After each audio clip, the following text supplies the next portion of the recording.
Mark, when you think of COVID-19 entering Canada, one major gateway is airports. Now, I'm at Pearson Airport tonight where there's some serious concern amongst taxi and limo drivers because 10 of them have died since the start of the pandemic, and their deaths have prompted some serious action tonight as the industry continues to grapple with how to keep both drivers and passengers safe. This is a very big amount, and the drivers are actually really upset too. The president of the Airport Taxi Association says at least 6 of the deaths have been directly linked to COVID-19. The remaining 4 are suspected cases. How did the drivers contract COVID-19? That hasn't been pinpointed yet. But Rajinder Singh Ajula says the limo and taxi drivers, many of them his friends, were picking up travelers from the airport in the early days of the pandemic, and little protections were in place. Any passenger who is walking out from the airport and want to take the taxi, that should be properly tested, and they should have a mask on their face and gloves in their hand.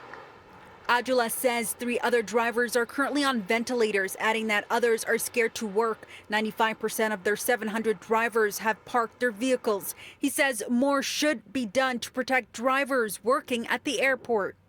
Not that many safety precautions are taken, and no safety gear is being provided to the first line worker who are working there. I think there should be some kind of barrier in the passenger and the driver. The Greater Toronto Airport Authority, who is responsible for operating the airport, says otherwise, that it delivered personal protective equipment, including gloves, to drivers, adding that it has offered to disinfect these vehicles at no cost and provide masks to them along with passengers. Also adding, quote, taxi and limo owners have further been encouraged to consider what changes can be made to their vehicles in the interest of protecting the health and safety of their drivers. We are willing to help them identify sources for plexiglass partitions if they wish to pursue this option. The deaths have sent shockwaves throughout the industry. I am scared, and my passenger is scared too. In my case, I parked the car.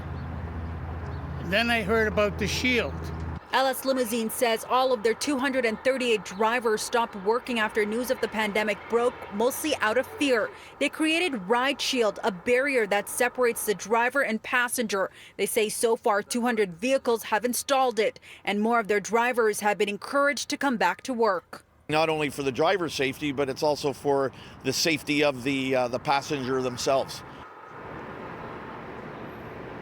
Now, on any given day, there would be a row of taxis and limos just lined up outside the arrival gates here at Pearson Airport. With COVID-19 suspending the majority of travel, that is no longer the case. So the Taxi Association is calling on governments for help, for financial assistance to drivers who have been impacted by this virus. Now,